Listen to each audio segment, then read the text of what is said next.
भाई होरां दे तजर्बे के मुताबिक इन्होंने कहा जिन्ना मोटा लवांगे खूबसूरत कि सोहना सुथरा बनया अगले की सफाई करने जिस तरह कि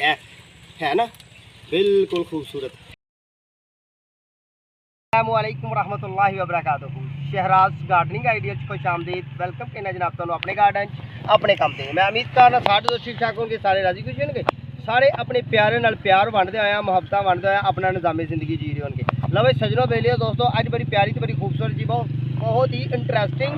तो जिमीदार लोगों वास्ते भी किचन गार्डन वाले लोगों वास्ते भी गार्डनिंग लोगों वास्ते भी तो जनाब जो वैजीटेबल का काम करते हैं उन्होंने वास्ते बड़ा प्यारा टिप्स तो बड़ी प्यारी आईडी तो बड़ा प्यारा मामला। जिस तरह कि तुहानू पता है कि मैं एक माली हाँ तो माली ने पौधा जा तुहानू मुतारफ करवाना होंदा है तो तुहानू पौधे की ग्राफ्टिंग के मुतलक पौधे की एयर लेयरिंग के मुतलक किचन गार्डन के मुतलक वैजीटेबल प्लांट के मुतलक फ्लावर प्लांट के मुतलक आउटडोर तो इनडोर प्लांट के मुतलक तुहाडे नाल गलबात करनी होंदी है। तो अज असीं खेत च बैठे हुए हैं जनाब ये जिहड़ा चुकंदर नहीं हुंदा लाल लाल चुकंदर इस चुकंदर के खेत अं बैठे हाँ जिमीदार नाल भी तुहाडी मुलाकात करवावांगे तो तुहानू मुख्तलिफ आइडिया देंगे पौधा कितनी देर च तैयार होंदा है किदू सीड लाए जाते हैं किदू इनू असां जमीन चों कड्ढना है तो ये वास्ते किहड़ी वर्मी कंपोस्ट पानी है किहड़ियां खादां पानियां ने किहड़ी स्प्रे करनी है किस वक्त च लाना है तो किस वक्त ये जराए आमदन लैने ने या अपने असीं किचन गार्डन छोटी जी क्यारी बना के छोटा जिहा पोर्च असीं इहदे बीज बखेरांगे तो साडे अपने घर दे चुकंदर तैयार होंगे। लो फिर तुहानू हुण विखाइए पुट्टिए बिस्मिल्लाहिर्रहमानिर्रहीम। पहली गल तो है कि मैं अपने ना उन्होंने पौधों के कोल बैठा कि जेह्ड़े असां पुट्टने ने मोटे मोटे ठीक है जी मैनूं जाना ना पे। लो फिर गल इंज है कि तुसीं मेरे चैनल सबसक्राइब कर लेना है बैल आइकन के बटन दबाना है दोस्तों नाल वीडियो चंगी लगे तो शेयर करना है तो जे यह वीडियो चंगी लगे तो चैनल का विजिट करना है तो इंशाल्लाह तुहानू मालूमाती तो खूबसूरत जी वीडियो मिलती रहनियां। बिस्मिल्लाहिर्रहमानिर्रहीम। लो जी असां साइज़ लैना है तकरीबन ए वाला भाई होरां दे तजर्बे के मुताबिक इन्होंने कहा जिन्ना मोटा लवांगे साढ़े जराए आमदन भी होंगे तो साडा गाहक भी इनू ज़्यादा लाइक करेगा ज़्यादा पसंद करेगा। ये बिल्कुल रीजनल चुकंदर तो कुदरती चुकंदर तो मेरे चढ़दा पंजाब जनाब चढ़दा पंजाब नारोवाल तो सियालकोट दियां दरम्यानी बार्डरां ते इत्थे नैहरी निज़ाम भी कोई नहीं ट्यूबल का निज़ाम है बिजली का निज़ाम है तो ये अपनी मदद आप दे जमीन साड़ी बड़ी जरखेज तो काम साढ़े बड़े वाधू ठीक है जी। तो होर भी इत्थों पुट्टने एक होर भी तुहानू विखाने जिस तरह के जनाब ए वाला प्लांट देखो ए कह रहे हैं ए पुट्टो। लो जी माशाल्लाह या है या कई वाह।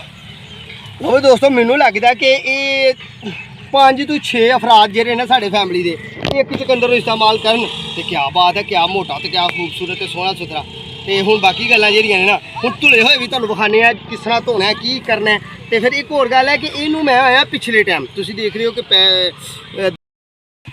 दोस्तों यह असीं पीस कड्ढे ने तकरीबन 2 3 4 5 6 7 मेरे अंदाजे के मुताबिक यह 7 पीस जेह्ड़े ने ये 2.5 किलो तो ज़्यादा वजन होएगा। बाकी असीं भाई होरां नूं पुछने जेह्ड़े इहदे ओनर ने क्योंकि उन्होंने डेली बेस का तजर्बा है साढ़े तजर्बा तो इस तरह ही ना मुँह बोले जी। अस्सलाम वालेकुम चौधरी साहब की हाल ने ठीक हो तबीयत सेहत कैसी है? पहली गल तो है कि तुहानू इसकी बहुत बहुत मुबारकबाद कि तुसीं साडे मुल्क पाकिस्तान के जिमीदार वास्ते एक नमूना बने खास तौर पर मेरे इलाकाई जेह्ड़े दोस्त ने जिला सियालकोट तो जिला नारोवाल के क्योंकि इत्थे वैजीटेबल का काम बहुत घट होंदा है। लोग कणकां बीज देंदे मुंजियां ला देंदे बाजरे ला देंदे कपाह भी नहीं करते मोटे मोटे काम गन्ने नूं भी सलाम कह रही है लोगों ने। तो चौधरी साहब कितना वजन होएगा तुहाडे अंदाजे नाल? तकरीबन ठीक है 2.5 तो 3 किलो वजन है। तो दोस्तों पीस किन्ने बूटे ने किन्ने सीड लाए जी 6 3 ते 4 7 सीड लाए ने। तो अच्छा चौधरी साहब इन्हां नूं जदों तुसीं बीज लाए उदों किहड़ा वक्त सी मतलब कि किहड़ा महीना सी? नवंबर का महीना नवंबर नवंबर से तकरीबन के लगे दिसंबर शुरू नवंबर जिन्हों असीं 11वां अक्तूबर नहीं हुंदा कि नहीं वो नवंबर हुंदा नवंबर 11वें महीने जी दोस्तों ये बीजे गए ठीक है। तो ये वास्ते तुसीं फिर जी खाद असीं कहने वर्मी कंपोस्ट ये थल्ले केड़ी पाई किन्नी वारी पैली वाई की मामला कीते इहदे नाल? ਇਹਦੇ ਚ ਪਹਿਲਾਂ ਚਰੀ ਤੋਂ ਬਾਅਦ ਫਿਰ ਪੈਲੀ ਨੂੰ ਵਾਇਆ ठीक है ਉਸ ਤੋਂ ਬਾਅਦ ਰੂੜੀ ਪਾਈ ਅਸੀਂ ਦੂਜੀ देसी रूड़ी पाई ਦੇਸੀ ਰੂੜੀ गोहे वाली ਗੋਹੇ ਵਾਲੀ ਅਸੀਂ ਦੂਜੀ ਖਾਦ ਇਸਤੇਮਾਲ ਨਹੀਂ ਕੀਤੀ। माशाल्लाह मुबारक जी क्या कमाल है कुदरती खाद का। अच्छा ਇਹ ਮਾਸ਼ਾਅੱਲਾ ਜੀ ਅਸੀਂ ਇਸ ਗੱਲ ਤੋਂ ਮੁਤਮਿਨ ਆ ਵੀ ਇਹ ਰੂੜੀ ਜਿਹੜੀ ਹੈ ਨਾ ਗੋਬਰ ਦੀ हाँ जी ਇਹ ਬਿਹਤਰੀਨ ਚੀਜ਼ ਹੈ। ਅਸੀਂ ਖਾਦ ਤੋਂ ਬਚਾਈ ਰੱਖਿਆ ਤੇ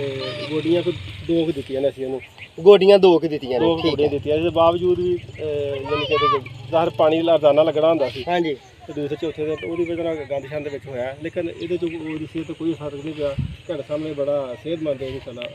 ਹਾਂਜੀ ਬਿਲਕੁਲ ਸਿਹਤਮੰਦ ਹੈ ਤੇ ਕੋਈ ਇਹਨੂੰ ਮਸਲਾ ਨਹੀਂ ਤੇ ਇਹਦਾ origignal ਕਲਰ ਹੈ। ਫਿਰ ਹੋਰ ਦੋਸਤੋ ਇੱਕ ਬੜੀ ਪਿਆਰੀ ਗੱਲ ਹੈ ਜਿਸ ਤਰ੍ਹਾਂ ਕਿ ਤੁਹਾਨੂੰ ਪਤਾ ਹੈ ਕਿ ਵੈਜੀਟੇਬਲ ਨੂੰ ਮੈਂ ਬੜਾ ਆਪ ਲਾਈਕ ਕਰਨਾ ਤੇ ਮੈਨੂੰ ਇਹਨਾਂ ਦੇ ਮਤਲਬ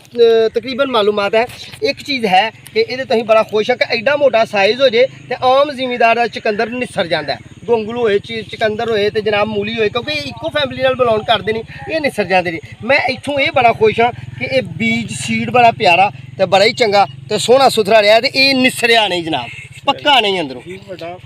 ਹੋਣ ਦਾ ਵਜ੍ਹਾ ਇਹ ਵੀ ਆਪਾਂ ਰੂੜੀ ਪਾਈ ਸੀ ਰੂੜੀ ਪਾਈ ਠੀਕ ਉਹਦੀ ਵਜ੍ਹਾ ਨਾਲ ਇਹ ਤਾਕਤ ਵਾਲਾ ਯਾਨੀ ਕਿ ਉੱਥੇ ਤੱਕ ਨਹੀਂ ਪਹੁੰਚਿਆ ਕਿ ਨਿਸਰਨ ਦੀ ਨੌਬਤ ਤੱਕ ਤੇ ਮਾਸ਼ਾਅੱਲਾ ਮੰਡੀ ਜਦੋਂ ਅਸੀਂ ਖੜਨੇ ਆ ਤੇ ਗਾਹਕ ਨੂੰ ਬੜਾ ਪਸੰਦ ਕਰਦਾ ਗਾਹਕ ਬੜਾ ਪਸੰਦ ਕਰਦਾ ਕਿ ਖੇਚਲ ਘੱਟ ਪੈਂਦੀ ਉਹਨੂੰ ਕੱਟੇ ਕਟਾਈ ਅਸੀਂ ਨਹੀਂ ਸਾਡਾ ਨਹੀਂ ਵਿਕ ਜਾਂਦਾ ਉਹ ਬਾਕੀ ਮੈਂ ਲੋਕੀ ਵੇਖਦੇ ਰਹਿੰਦੇ ਨੇ ਇਹ ਜਦੋਂ ਮੁੱਕਦਾ ਤੇ ਫੇਰ ਉਹ ਬਾਕੀਆਂ ਦੇ ਲੋਕਾਂ ਦੇ ਲੋਕੀ ਸੇਲ ਦਿੰਦੇ ਨੇ ਜਾਂਦੇ ਆ ਤੇ ਲੋਕੀ ਸਾਰੇ ਦੁਆਲੇ ਹੋ ਜਾਂਦੇ ਸਾਡੇ ਤੇ ਜਨਾਬ ਇਹ ਚਿਕੰਦਰ ਜਿਹੜਾ ਦਾ ਬਹੁਤ ਬਿਹਤਰੀਨ ਹੈ ਤੇ ਬੜਾ ਮੋਟਾ ਇਹਨੂੰ ਬੜਾ ਪਸੰਦ ਕੀਤਾ ਜਾਂਦਾ। ਦੋਸਤੋ ਹੁਣ ਸਵਾਲ ਅਗਲਾ ਇਹ ਕਰਨਾ ਚੌਧਰੀ ਸਾਹਿਬ ਨਾਲ ਕਿ ਜੇ 1 ਏਕੜ ਲਾਣਾ ਤਾਂ ਉਹਦਾ ਖਰਚਾ ਕੀ ਹੈ ਤੇ ਇਹ ਹੁਣ ਬੱਤੇ ਹਾਲ ਹਿਸਾਬ ਨਾਲ ਇਹਦੀ ਕੀਮਤ ਸੇਲ ਕੀ ਹੈ ਠੀਕ ਹੈ ਜੀ ਚੌਧਰੀ ਸਾਹਿਬ ਇਹ ਸਾਨੂੰ ਦੱਸ ਛੜੋ ਸਾਡੇ ਵੀਵਰਸ ਨੂੰ ਕਿ ਹੁਣ ਜੇ ਅਸੀਂ 1 ਏਕੜ ਲਾਣਾ ਹੈ ਅਗਲੇ ਸਾਲ 11ਵੇਂ ਮਹੀਨੇ 'ਚ ਯਾਦ ਰੱਖਿਓ ਕਿ 11ਵੇਂ ਮਹੀਨੇ 'ਚ ਅਸੀਂ ਇਹਦਾ ਬੀਜ ਜਗ੍ਹਾ ਤਿਆਰ ਕਰਕੇ ਬਖੇਰਨਾ ਤੇ 1 ਏਕੜ ਦਾ ਖਰਚਾ ਕਿੰਨਾ ਹੈ ਜੀ ਚੌਧਰੀ ਸਾਹਿਬ? ਅਸਲ 'ਚ ਇਹਦੀ ਵਜ੍ਹਾ ਇਹ ਹੈ ਵੀ ਇਹਦੀ ਥੋੜੀ ਖੇਚਲ ਜ਼ਿਆਦਾ ਹੈ ਬੀ ਕੋਈ ਏਡਾ ਮਹਿੰਗਾ ਨਹੀਂ ਇਹਦਾ ਬੀ ਤੇ ਬਿਲਕੁਲ ਸਸਤਾ ਹੈ ਯਾਨੀ ਕਿ ਇੰਜ ਸਮਝੋ ਕਿ ਤੁਸੀਂ ਕਿੱਲੇ ਦੇ ਵਿੱਚ ਨਾ ਬੜਾ ਬੀਜ ਲੱਗੇਗਾ ਤੇ 15000 ਰੁਪਏ ਦਾ ਬੀਜ ਲੱਗੇਗਾ 1 ਏਕੜ 'ਚ ਠੀਕ ਹੈ ਕਿਉਂਕਿ ਸਿਰਫ ਖੇਚਲ ਇਹਦੀ ਇਹ ਵੀ ਇਹਨੂੰ ਜੇ ਤੁਸੀਂ ਅੱਛੇ ਤਰੀਕੇ ਨਾਲ ਇਹਦੀ ਫਸਲ ਲੈਣੀ ਹੈ ਤੇ ਫਿਰ ਇੱਕ ਬੀਜ ਕਰਕੇ ਲਾਓ ਉਹਨੂੰ ਬਤਾ ਤੇ ਕਿਸੇ ਜੇ ਅਸਾਂ ਤੂੰ ਛੱਟੇ ਦਾ ਦੋਗੇ ਉਹ ਤੇ ਹੋ ਤੇ ਚਾਹੇਗਾ ਲੇਕਿਨ ਜਿਹਨਾਂ ਲੋਕਾਂ ਨੇ ਛੱਟੇ ਦਾ ਹੋਇਆ ਵਾ ਵੇਖਿਆ ਉਹਨਾਂ ਦਾ ਏਡਾ ਮੋਟਾ ਨਹੀਂ ਹੋਇਆ ਉਹ ਇਸੇ ਵਜ੍ਹਾ ਤੋਂ ਕਿ ਜੇ ਇਹਦੇ ਨਾਲ 2 ਹੋਏ ਤੇ ਉਹ ਸਾਈਡ ਵੀ ਮਰ ਜਾਣੀ ਹੈ ਬਿਲਕੁਲ ਸਾਈਡ ਵੀ ਮਰ ਜਾਣੀ ਹੈ ਤੇ ਫਿਰ ਉਹਨੇ ਮੋਟਾਈ ਨਹੀਂ ਲੈਣੀ ਜ਼ਾਹਰੀ ਗੱਲ ਹੈ 6 ਇੰਚੀ ਜਗ੍ਹਾ ਦੇ ਵਿੱਚ 3 ਪਲਾਂਟ ਹੋਣਗੇ ਤੇ 3 ਪਲਾਂਟਾਂ ਨੇ 6 ਇੰਚੀ ਜਗ੍ਹਾ 'ਚ ਖੁਰਾਕ ਲੈਣੀ ਹੈ ਤੇ ਜੇ ਉਹ ਹੀ 9 ਇੰਚੀ ਦੀ ਜਗ੍ਹਾ 'ਚ ਹੋਣਗੇ ਤੇ ਉਹ ਆਪਣੀ ਜਗ੍ਹਾ ਤੋਂ ਖੁਰਾਕ ਲੈਣਗੇ। ਬਸ ਜਿਹਦੀ ਮਿਹਨਤ ਹੀ ਹੈ ਬਾਕੀ ਖਰਚਾ ਐਡਾ ਨਹੀਂ ਇਹਦਾ ਬਾਕੀ ਟਾਈਮ ਥੋੜਾ ਜਿਹਾ ਲੈਂਦਾ ਯਾਨੀ ਕਿ ਇਹ ਸਮਝੋ ਕਿ 5 ਮਹੀਨਿਆਂ ਦੀ ਫਸਲ ਹੈ 5 ਮਹੀਨੇ ਜਾ ਰਿਹਾ ਜਿਹਦੇ ਕਿ 4.5 ਤੋਂ ਉੱਤੇ ਜਿਹੜਾ ਲਾਇਆ ਸ਼ੁਰੂ ਕੀਤਾ ਹੈ ਇਹਨੂੰ ਪੁੱਟਣਾ ਤੇ ਇਹ ਬਾਕੀ ਇਹਦਾ ਖਰਚਾ ਨਹੀਂ ਸਿਰਫ ਵੱਟਾ ਬੂਟਾ ਕੱਢ ਕੇ ਅਸਾਂ ਵੀ ਇੱਕ ਬੂਟਾ ਕਰਕੇ ਲਾਇਆ ਫਿਰ ਇਹਨੂੰ ਖਾਦ ਦੁਕਾਨ ਦੇ ਉੱਤੇ ਪਈ ਸਾਨੂੰ ਅਸੀਂ ਕਿਉਂਕਿ ਪੈਲੀ ਰੂੜੀ ਵਾਲੀ ਸੀ ਜੀ ਤੇ ਪਾਣੀ ਅਸੀਂ ਲਾਉਂਦੇ ਰਹੇ ਬਾਰ-ਬਾਰ ਪਾਣੀ ਲੱਗੇ ਕਾਫੀ ਸਾਰੇ ਨੂੰ ਤੇ ਖਰਚਾ ਤਕਰੀਬਨ ਤੁਸੀਂ ਇਸ ਤੋਂ ਕਿੱਲੇ ਦਾ ਜਿਹੜਾ ਹੁਣ ਤੱਕ ਮੇਰੇ ਅੰਦਾਜ਼ੇ ਨਾਲ ਕੋਈ 2.5 ਲੱਖ ਰੁਪਏ ਖਰਚਾ ਤਕਰੀਬਨ ਆ ਹੀ ਜਾਂਦਾ ਸਾਰਾ ਟੋਟਲੀ 2.5 ਲੱਖ ਤਿਆਰ ਹੋਣ ਤੱਕ ਖਿਲਾਂ ਕੱਢਣ 'ਚ ਪਹਿਲੀ ਵਾਹਨ ਦੇ ਵਿੱਚ ਪਹਿਲਾਂ 5-6 ਵਾਰੀ ਉਹਨੂੰ ਵਾਇਆ ਸੀ ਯਾਨੀ ਕਿ ਵਾਹਨ ਕੋਦੀ ਪੈਲੀ ਕੀਤੀ ਸੀ ਤੇ ਮਾਸ਼ਾਅੱਲਾ ਚੌਧਰੀ ਸਾਹਿਬ ਇਹਦੇ ਤੇ ਲੇਬਰ ਕਿੰਨੀ ਕੁ ਹਾਇਰ ਹੁੰਦੀ ਹੈ ਤਕਰੀਬਨ ਇੱਕ ਕਿੱਲੇ ਦੇ ਉੱਤੇ ਇੱਕ ਬੰਦਾ ਸਾਂਭ ਲੈਂਦਾ ਕਿ ਬੰਦੇ 5-7 ਚਾਹੀਦੇ ਨੇ? ਨਹੀਂ ਸਿਰਫ ਇੱਕ ਵਾਰੀ ਲੱਗ ਜਾਏ ਤਾਂ ਯਾਨੀ ਕਿ ਜਾਂ ਲੇਬਰ ਦੀ ਜ਼ਰੂਰਤ ਉਦੋਂ ਹੀ ਪੈਣੀ ਜਦੋਂ ਤੁਸੀਂ ਬੀਜ ਚਲਾਣੇ ਨੇ ਤੇ ਜਾਂ ਇਹਨੂੰ ਪੁੱਟਣਾ ਜਾਂ ਇਹਨੂੰ ਪੁੱਟਣਾ ਠੀਕ ਹੈ ਤੇ ਬਾਕੀ ਪਾਣੀ ਛਾਣੀ ਦਾ ਤਾਂ ਕੋਈ ਨਹੀਂ ਉਹ ਇੱਕ ਬੰਦਾ ਲਾ ਹੀ ਲੈਂਦਾ ਪਾਣੀ ਦੀ ਰੂਟੀਨ ਜਿਹੜੀ ਉਹ ਏਡੀ ਕੋਈ ਨਹੀਂ ਖਾਦ ਜੇ ਤੁਸੀਂ ਪਾਣੀ ਪਏਗੀ ਜੇ ਰੂੜੀ ਘੱਟ ਪਾਈ ਹੋਵੇ ਤਾਂ ਤੁਹਾਨੂੰ ਖਾਦ ਪਾਣੀ ਪਏਗੀ ਖਾਦ ਦਾ ਛੱਟਾ ਵੀ ਬੰਦਾ ਮਾਰ ਦਿੰਦਾ ਵੀ ਕੋਈ ਨਹੀਂ ਏਡੀ ਗੱਲ ਸਿਰਫ ਲੇਬਰ ਦਾ ਖਰਚਾ ਜਦੋਂ ਲਾਣਾ ਜਾਂ ਇਹਨੂੰ ਪੁੱਟਣਾ ਉਦੋਂ ਇਹ ਖਰਚੇ ਨੇ 2 ਲੇਬਰ ਦੇ ਤੇ ਬਾਕੀ ਪਾਣੀ ਤੇ ਰੂਟੀਨ ਦਾ ਬੰਦਾ ਲਾਉਂਦਾ ਰਹਿੰਦਾ ਹੋਰ ਏਡਾ ਕੋਈ ਨਹੀਂ ਤੇ ਇਨਸ਼ਾਅੱਲਾ ਬੜਾ ਮੁਨਾਫਾ ਬਖਸ਼ ਅੱਜ ਕੱਲ੍ਹ ਇਹ ਤਕਰੀਬਨ 400 ਰੁਪਏ ਧੜੀ 500 ਰੁਪਏ ਧੜੀ ਤੱਕ ਚੱਲਦਾ ਪਿਆ ਮਾਸ਼ਾਅੱਲਾ ਤੇ ਤੁਸੀਂ ਵੇਖਦੇ ਹੋ ਵੀ ਇੱਕ ਜਿਹੜਾ ਦਾਣਾ ਉਹ ਕਿਲੋ ਤੋਂ ਵੱਧ ਹੋ ਜਾਂਦਾ ਤਕਰੀਬਨ ਬਿਲਕੁਲ ਜੀ ਬਿਲਕੁਲ ਕਈ ਦਾਣੇ ਕਿਲੋ ਤੋਂ ਜ਼ਿਆਦਾ ਹੋ ਜਾਂਦਾ ਇਹਦਾ ਵਜ਼ਨ ਚੌਧਰੀ ਸਾਹਿਬ ਕਿੰਨਾ ਹੋਏਗਾ ਤਕਰੀਬਨ? ਇਹ ਹੋ ਜਾਏਗਾ 3 ਪਾਓ ਜੀ ਇਨਸ਼ਾਅੱਲਾ ਹੋ ਸਕਦਾ ਕਿਲੋ ਦੇ ਕਰੀਬ ਹੋ ਜਾਏ ਕਿਲੋ ਹੋ ਜੇ ਇੱਕ ਕਿਵੇਂ ਵੀ ਗਿਆ ਜੀ ਧੜੀ ਤੁਹਾਡਾ ਇਹ 400 ਰੁਪਏ ਧੜੀ ਹੋਏ ਯਾਨੀ ਕਿ ਇਹ 70 ਰੁਪਏ ਦਾ ਤਕਰੀਬਨ ਥੋਕ ਰੇਟ ਦਾ ਪੀਸ ਹੈ ਤੇ ਤੁਹਾਨੂੰ ਇਹ ਜੇ ਸ਼ਹਿਰ 'ਚ ਮਿਲੇ ਤਾਂ ਮੇਰੇ ਅੰਦਾਜ਼ੇ ਨਾਲ ਵੈਜੀਟੇਬਲ ਦੇ ਇਸ ਤਰ੍ਹਾਂ ਹੀ ਰੇਟ ਨੇ ਕਿ ਡਬਲ ਰੇਟ ਠੀਕ ਹੈ ਜੀ। ਤੇ ਚਲੋ ਫਿਰ ਧੁਲੇ ਹੋਏ ਤੁਹਾਨੂੰ ਵਿਖਾਈਏ ਤੁਸੀਂ ਰਹਿਣਾ ਸਾਡੇ ਨਾਲ ਬਾਕੀ ਮਾਮਲਾ ਤੇ ਇਨਸ਼ਾਅੱਲਾ ਤੁਹਾਨੂੰ ਮਜ਼ੀਦ ਵੀ ਦੱਸਨੇ ਆ। ਲਓ ਜੀ ਚੌਧਰੀ ਸਾਹਿਬ ਕਹਿੰਦੇ ਨੇ ਮੈਂ ਆਪ ਤੋਂ ਉਹਨਾਂ ਦੇ ਇਹ ਵੇਖਿਆ ਤੁਸੀਂ ਹੁਣ ਧੁਲੇ ਹੋਏ ਦੀ ਚਮਕ ਕਿੱਡੀ ਖੂਬਸੂਰਤ ਤੇ ਕਿਹੜਾ ਸੋਹਣਾ ਕਿਉਂਕਿ ਉਸ ਤਰ੍ਹਾਂ ਤੇ ਮੱਟੀ ਲੱਗੀ ਹੈ ਨਾ ਤੇ ਇਹ ਅਸਲ ਨਾ ਮੈਰਾ ਜ਼ਮੀਨ ਨੂੰ ਜ਼ਿਆਦਾ ਲਾਈਕ ਕਰਦਾ ਜਿਹੜੀਆਂ ਗੱਲਾਂ ਮੇਰੀ ਮਾਲੂਮਾਤ 'ਚ ਨੇ ਅਸੀਂ ਬਹੁਤਾ ਨਹੀਂ ਇਹਨਾਂ ਦਾ ਵਕਤ ਲੈਂਦੇ। ਇਹ ਵੇਖਿਆ ਤੁਸੀਂ ਕਿਹੜਾ ਖੂਬਸੂਰਤ ਤੇ ਕਿਹੜਾ ਸੋਹਣਾ ਸੁਥਰਾ ਬਣਿਆ ਅਗਲੇ ਦੀ ਸਫਾਈ ਕਰ ਲਿਆ ਜਿਸ ਤਰ੍ਹਾਂ ਕਿ ਇਹ ਹੈ ਨਾ ਬਿਲਕੁਲ ਖੂਬਸੂਰਤ ऐसा थोड़ा इन्हू वाश कर लेना ताकि मट्टी ये लथ जे ए थोड़ा उतार लेना क्यों कि जाहिर गल है जिन्नी सफाई होएगी उन्ना ही जरा ना साफ सुथरा होएगा तो उन्ना ही ये मार्केट च रेट अच्छा लगेगा ठीक है जी। तो मैं समझना अज की गलबात इन्नी काफ़ी है तकरीबन ये 5 तो 6 महीने की फसल है अच्छी है। जे कोई जिम्मेदार